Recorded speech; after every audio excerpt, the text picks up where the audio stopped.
Muy buenos días. Vamos a comenzar la sesión del día de hoy. Hablaremos acerca de médula ósea. No olvidemos que la Universidad Nacional Autónoma de México es la número uno de nuestro país, la universidad número uno, y la Facultad de Medicina de la UNAM, el mejor sitio para estudiar medicina en la región donde habitamos. Bien, hablaremos de médula ósea, especialmente de la hematopoiesis. Hematopoiesis es el fenómeno que da pie a la formación de las células de la sangre.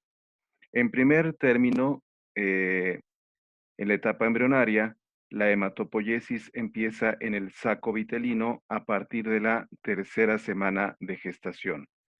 Posteriormente, hacia la sexta semana, la hematopoiesis comienza en el hígado y finalmente hacia el quinto mes empieza la hematopoiesis en la médula ósea.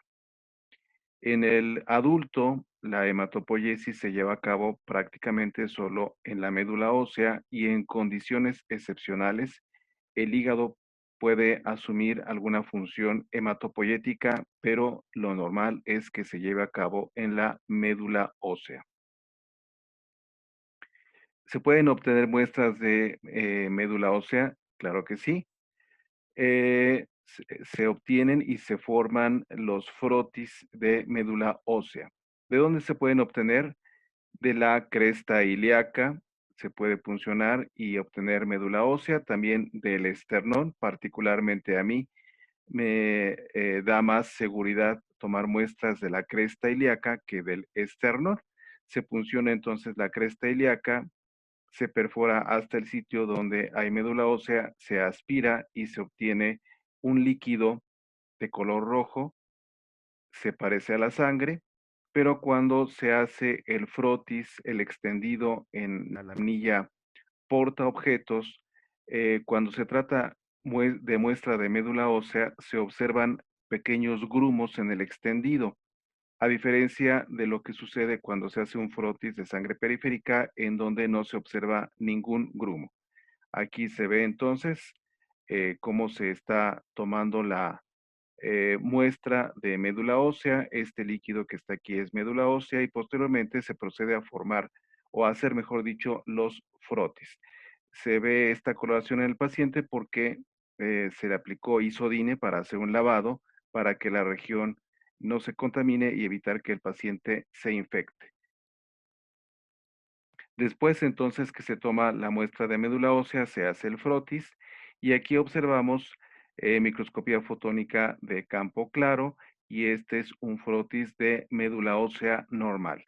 Habitualmente los frotis de médula ósea se tiñen con Wright, colorante de la familia Romanovsky. El aspecto que presenta un frotis de médula ósea normal se llama en cielo estrellado porque vemos núcleos de diferentes tamaños, células de diferentes tamaños. Esta célula que se llama megacariocito, y en condiciones normales entonces vemos células en diferentes estadios de maduración, por lo tanto núcleos con características distintas, tamaños distintos, y se llama a esto aspecto en cielo estrellado.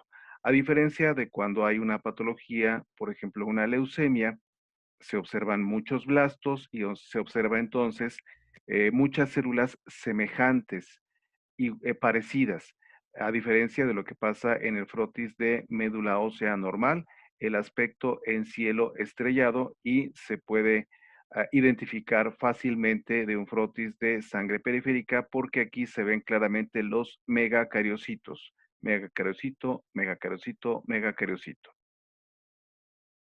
Bien, ¿cómo se ha logrado identificar las células que forman a la sangre de la hematopoiesis? Por diferentes experimentos. Por ejemplo, se han tomado ratones que se someten a radiaciones y esto genera aplasia en la médula ósea de los ratones.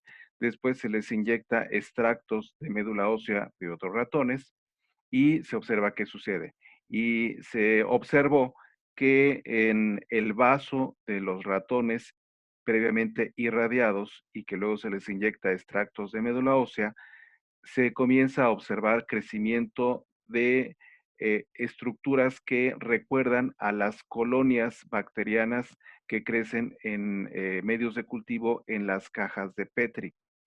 La morfología de estas células es completamente indiferente, eh, son semejantes a linfocitos grandes y solo por determinación de componentes moleculares se pueden diferenciar unas de otras.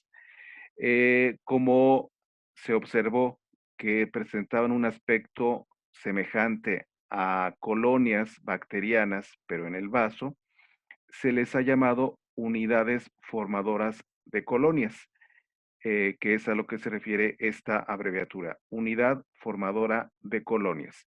Y entonces se sabe por diversos experimentos en la actualidad que todas las células de la sangre derivan de un precursor común que se llama unidad formadora de colonias. Recuerden que esto de colonias es porque en el vaso de los ratones en donde se han hecho los experimentos, se observan crecimientos que semejan a las colonias bacterianas que crecen en medios de cultivo en cajas de Petri. Bien, entonces la célula de la cual derivan el resto de las células de la sangre se llama unidad formadora de colonias linfoides y mieloides.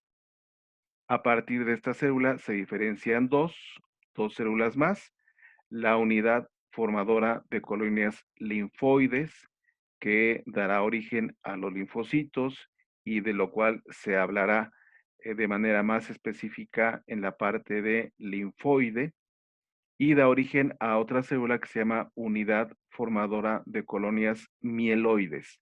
La S viene de spleen, vaso en inglés, porque recuerden que esto se observó en el vaso de ratones donde se hicieron experimentos. Bien, esta célula, unidad formadora de colonias mieloides, se diferencia en dos.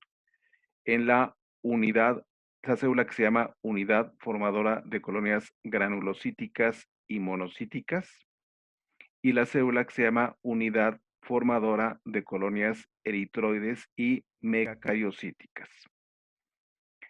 La unidad formadora de colonias granulocíticas y monocíticas se diferencia en varios tipos celulares. En la unidad formadora de colonias de neutrófilos, en la unidad formadora de colonias de eosinófilos, en la unidad formadora de colonias de basófilos y en la unidad formadora de colonias monocíticas.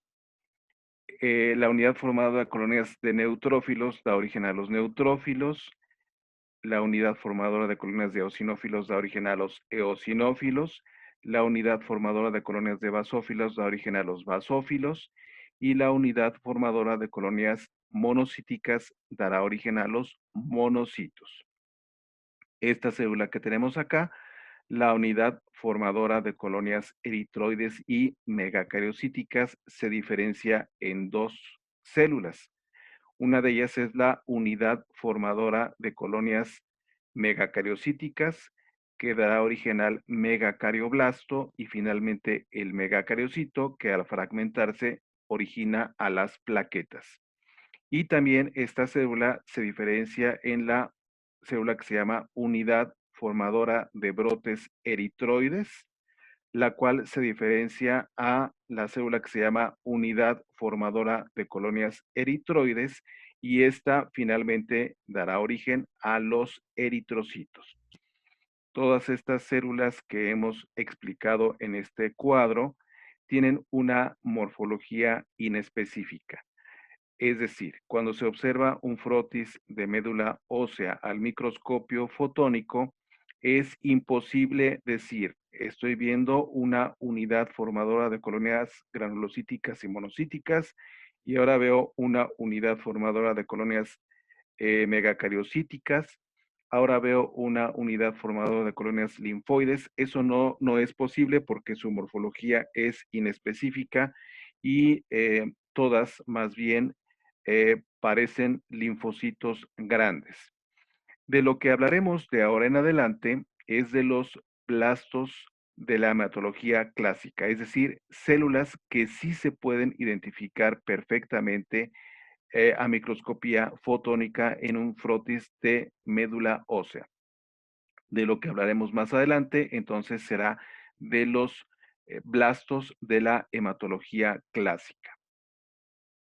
Bien, hablaremos específicamente de la eritropoyesis, que es la formación de eritrocitos, y de la granulopoyesis, que es la formación de granulocitos. Aquí tenemos una ilustración que resume la eritropoyesis. Es absolutamente indispensable aprender en orden cada uno de los blastos de la eritropoyesis. Estos blastos que vemos aquí sí se pueden reconocer al microscopio fotónico. Son los blastos de la hematología clásica, que se refiere a la eritropoyesis.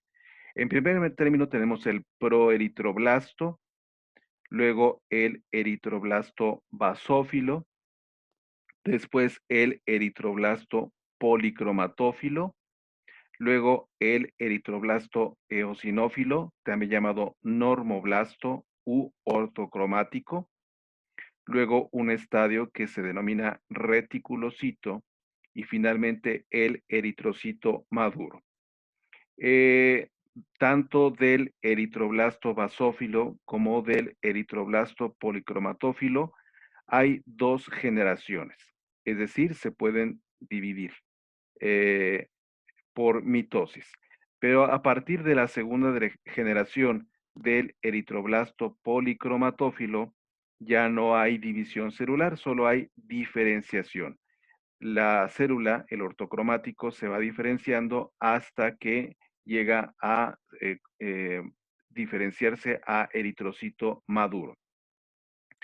El proeritroblasto es la primera célula con morfología específica de la eritropoyesis, en donde se puede identificar por métodos bioquímicos espectrina y hemoglobina. La espectrina y la hemoglobina son marcadores de la eritropoyesis. Si se identifica espectrina y hemoglobina en una célula, esa célula pertenece a la eritropoyesis. Entonces, repetimos, los blastos clásicos de la eritropoyesis son el proeritroblasto, eritroblasto basófilo, que tiene dos generaciones, el eritroblasto policromatófilo, que tiene dos generaciones y a partir de aquí ya no hay división, solo diferenciación, eritroblasto eosinófilo, normoblasto u ortocromático, reticulocito y eritrocito. El color azul significa que aquí hay una gran cantidad de polirribosomas libres que se encargan de la síntesis de hemoglobina y el color azul se va haciendo menos intenso y luego aquí aparece un color rosado que he tratado de ilustrar que aquí la cantidad de hemoglobina ya es suficiente como para que se pueda identificar tintorealmente con la coloración que se emplea para teñir el frotis de médula ósea, o sea, el Wright. Entonces, conforme avanzamos hacia el eritrocito maduro, aumenta la cantidad de hemoglobina y disminuye notablemente la cantidad de polirribosomas libres. Muchos polirribosomas libres, menos polirribosomas, menos, mucho menos, muy pocos, nada. Poca hemoglobina, un poco más de hemoglobina, un poco más, bastante más hemoglobina y aquí mucha hemoglobina. Por eso lo he ilustrado de esta forma. Microscopía fotónica de campo claro, frotis de médula ósea teñido con Wright. No olvidemos que siempre en los frotis, tanto de sangre periférica como médula ósea, lo que pretendemos analizar es lo que está en el centro del campo, por lo tanto, esta célula es la que vamos a analizar. Esta célula es el proeritroblasto. La primera célula de la eritropoyesis, donde se puede identificar espectrina y hemoglobina, marcadores de la eritropoyesis. Esta célula es una célula grande, mide 15 a 20 micrómetros de diámetro. El citoplasma es basófilo por la gran cantidad de polirribosomas libres que encontramos aquí. Los polirribosomas libres son útiles para sintetizar hemoglobina. El núcleo es grande, ocupa casi todo el volumen celular y tiene una cromatina finamente granular homogénea. Cromatina finamente granular homogénea. Este es el proeritroblasto. Microscopía fotónica de campo claro, frotis de médula ósea teñido con Wright, y en el centro observamos una célula grande de 15 a 20 micrómetros de diámetro. El núcleo es grande, con una cromatina finamente granular homogénea, y el citoplasma es basófilo. Este es un proeritroblasto. Después del proeritroblasto tenemos al eritroblasto basófilo. En este caso vemos un frotis de médula ósea teñido con Wright, y en el centro observamos un par de eritroblastos basófilos. Ahora estas células son más pequeñas que el proeritroblasto. Encontramos que en el núcleo podemos observar grandes grumos de cromatina. Ya la cromatina no es finamente granular. Aquí ya observamos grumos grandes de cromatina, y aún es posible ver que el citoplasma es basófilo. Por lo tanto, los eritroblastos basófilos son células más pequeñas que su antecesor. El núcleo sigue ocupando casi todo el volumen celular, pero ahora en el núcleo observamos grumos de cromatina grandes. Este es el eritroblasto basófilo. Frotis de médula ósea teñido con Wright. En el centro encontramos un par de eritroblastos policromatófilos, eh, eh, y les caracteriza, en primer lugar, que su tamaño es bastante menor, unos 15, 12 micrómetros de diámetro. El núcleo tiene grumos de cromatina bastante grandes. Ya se observa casi condensada la cromatina, pero todavía es posible identificar grumos de cromatina. Y el citoplasma del eritroblasto policromatófilo ya no es francamente basófilo, pero tampoco es francamente acidófilo o eosinófilo. ¿Cómo sabemos cuál es el color acidófilo? Observando el color que tienen los eritrocitos. Los eritrocitos son acidófilos o eosinófilos. Si comparamos el color del citoplasma de los eritroblastos policromatófilos con el color que tiene los eritrocitos, vemos que no es exactamente acidófilo, pero tampoco es exactamente basófilo.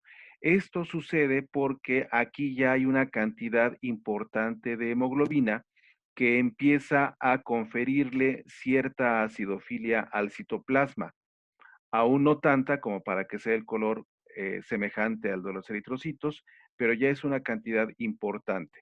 Y el número de polirribosomas libres comienza a disminuir. Es la razón por la cual a este blasto se le llama eritroblasto policromatófilo, del griego poli, polis, muchos, porque hay una combinación de basofilia y acidofilia. El siguiente blasto es el eritroblasto eosinófilo, también llamado ortocromático o normoblasto.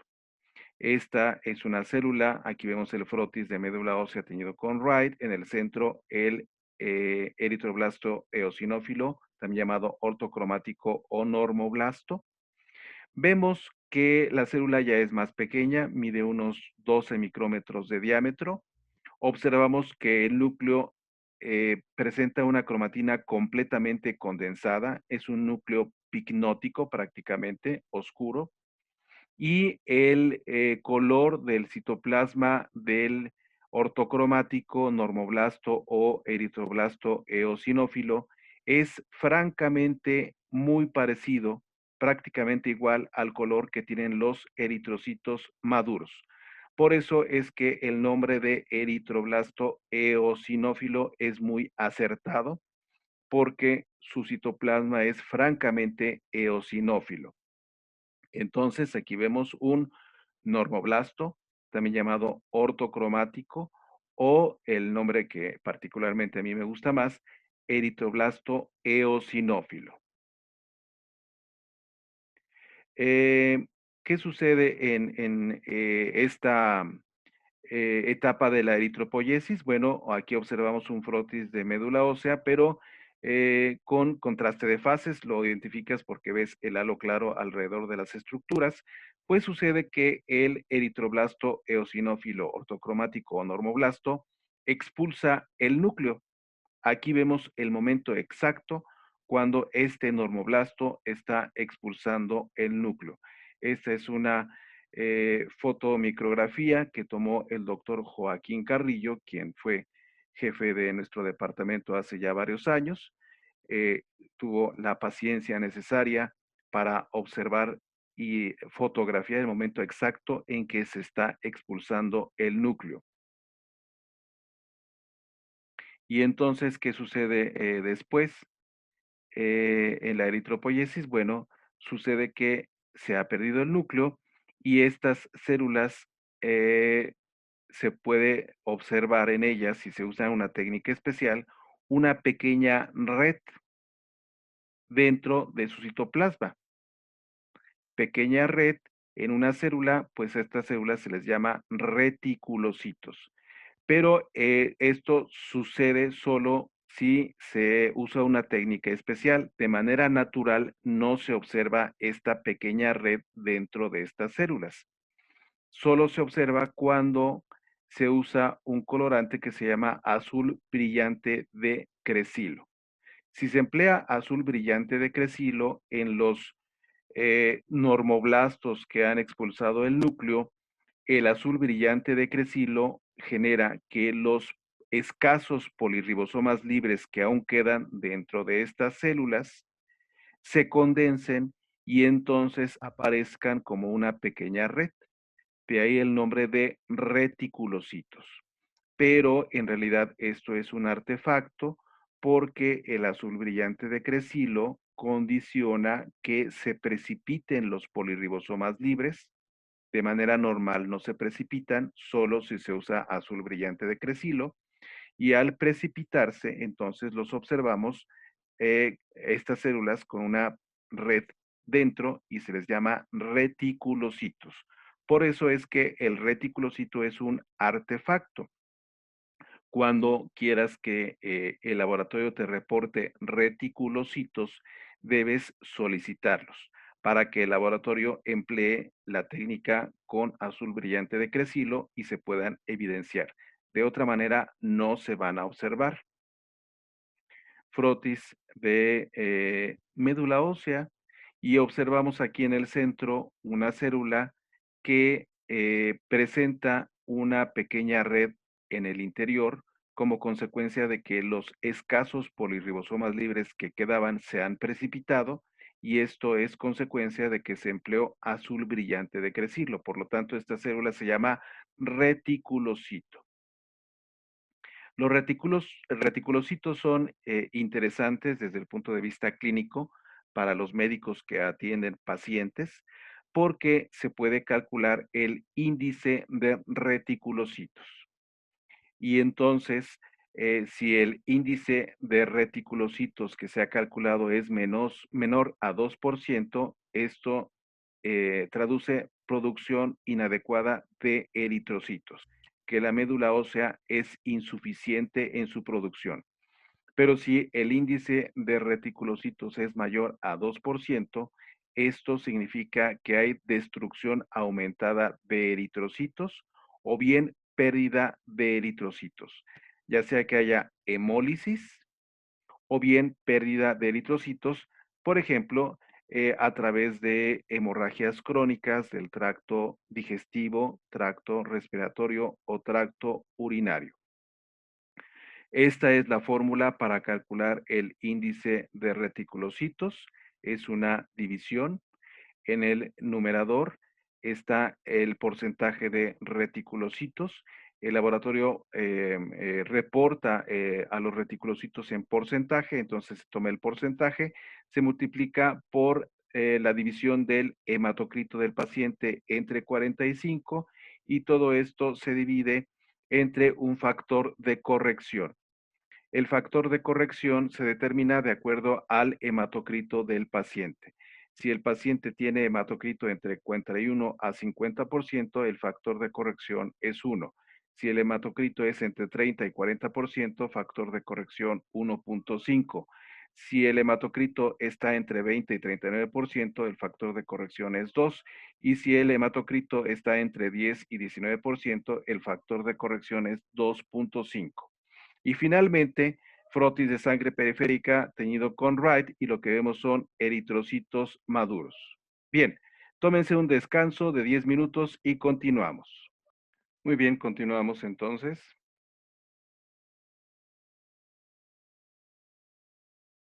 Ahora hablaremos acerca de la granulopoyesis y entonces aquí analizaremos los blastos clásicos de la granulopoyesis, es decir, las células precursoras de los granulocitos que sí se pueden identificar perfectamente al microscopio. En la granulopoyesis encontramos en primer término el mieloblasto, después el promielocito, en donde aparecen los gránulos azurófilos, luego el mielocito, donde aparecen los gránulos específicos, metamielocito, banda y segmentado. Es indispensable aprender en este orden los blastos de la granulopoyesis, eh, porque es el orden en que van madurando, se van diferenciando. Entonces es importante destacar que dentro de la granulopoyesis, en el promielocito aparecen los gránulos azurófilos y en el mielocito los gránulos específicos. Por lo tanto, a partir del mielocito podemos nombrarle como mielocito neutrófilo, o bien mielocito eosinófilo, o bien mielocito basófilo. Entonces, recapitulamos, los blastos son mieloblasto, promielocito, mielocito, metamielocito, banda y segmentado. Este es un esquema que nos muestra lo que va sucediendo a lo largo de la granulopoyesis. Son cambios que se observan fundamentalmente en el núcleo. El núcleo se hace un poco más pequeño, aparece una escotadura y luego, en el caso de los neutrófilos, se forman lóbulos. Bien, frotis de médula ósea teñido con Wright. Aquí encontramos en el centro, siempre lo que nos interesa analizar está en el centro, un mieloblasto. El mieloblasto es una célula grande de unos 15 micrómetros de diámetro. Tiene un citoplasma que carece de gránulos. El núcleo abarca casi todo el volumen de la célula, es finamente granular y se observan un par de nucleolos eosinófilos. Este es un nucleolo, este es otro nucleolo eosinófilo. Este es el mieloblasto, frotis de médula ósea teñido con Wright. Y encontramos ahora al promielocito en el centro y vemos cómo ya han aparecido gránulos en él. Y estos son los gránulos azurófilos. A diferencia de lo que sucede en la eritropoyesis, en la granulopoyesis, esta célula es un poco diferente de tamaño a su predecesora en cuanto a que aumenta de tamaño. Encontramos el núcleo y se observan dentro un par de nucleolos eosinófilos. Promielocito, que es el estadio donde aparecen los gránulos azurófilos. Mielocito, la célula es más grande que sus antecesoras y observamos que el núcleo presenta una pequeña escotadura, una pequeña muesca. Aquí está la pequeña escotadura. El núcleo no es redondo. Está aquí la pequeña escotadura, la muesca. Y aquí encontramos ya gránulos de tipo específico. Este es un mielocito neutrófilo. Específicamente, este es un mielocito neutrófilo. Pero como a partir del estadio mielocito aparecen los gránulos específicos, también hay mielocito eosinófilo y basófilo. Pero este específicamente es un mielocito neutrófilo. Y lo más característico del mielocito es núcleo, que no es redondo, sino que tiene una pequeñísima escotadura, aquí se ve, y la aparición de los gránulos específicos. Frotis de médula ósea teñido con Wright, vemos su tamaño notablemente grande, lo podemos determinar comparando con los eritrocitos, sabemos que este mide 7.5 micrómetros de diámetro. En el centro encontramos el metamielocito y vemos que esta célula, su núcleo no es redondo, tiene aquí una pequeña escotadura. Y además observamos los gránulos específicos. Este es un mielocito neutrófilo. Frotis de médula ósea teñido con Wright. Y aquí encontramos en el centro un grupo de metamielocitos. El más característico, este. Los metamielocitos ya son más pequeños que su antecesor y lo que les caracteriza es una gran escotadura. Vean cómo el núcleo es caracterizado porque tiene aquí esta gran escotadura. Ni de lejos es redondo. Definitivamente no podríamos pensar que este núcleo es redondo porque tienen aquí una gran escotadura. Esto es lo que caracteriza a los metamielocitos. Y en este caso, estos metamielocitos, de los cuales el más característico es este que señalo, son metamielocitos neutrófilos. Merece la pena aclarar, especificar que en condiciones normales es posible que un reporte de la biometría hemática mencione que hay presencia de metamielocitos. Es decir, en la biometría hemática normalmente es posible que se reporten metamielocitos, pero mielocitos, promielocitos, ya no. Si hay mielocitos en la médula ósea, eso es completamente anormal. Metamielocitos puede ser normal que se reporten en la biometría hemática. Entonces aquí vemos metamielocitos neutrófilos. Finalmente encontramos el estadio que se llama banda, en donde vemos cómo el núcleo es delgado, es alargado y se ha doblado. Clásicamente se menciona que tiene forma de salchicha de Frankfurt. El inconveniente es que todos los que hemos visto las salchichas de Frankfurt, de inmediato pensamos en salchichas blancas y esto no está blanco, pero bueno, se menciona que tiene forma de salchicha de Frankfurt.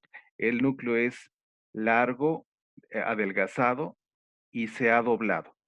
Esto es lo que caracteriza a la banda. Esto es una banda de un neutrófilo. Y ya este mide entre 10 a 12 micrómetros de diámetro. Comparándolo con los eritrocitos, podemos más o menos estimar su tamaño. Esta es una banda de un neutrófilo. Las bandas aumentan cuando hay infecciones bacterianas, en el caso de los neutrófilos, porque se requiere más neutrófilos. Entonces, en ese momento se habla de bandemia, cuando aumenta el número de bandas en el reporte que se hace de la biometría hemática. Frotis de médula ósea y lo que encontramos es una banda y otra banda. Esta es la más característica, núcleo delgado y que se dobla y que recuerda a la salchicha de Frankfurt. Y finalmente encontraríamos el estadio maduro, el cual es el granulocito maduro, ya sea neutrófilo, eosinófilo o basófilo, los cuales ya hemos estudiado en una clase anterior.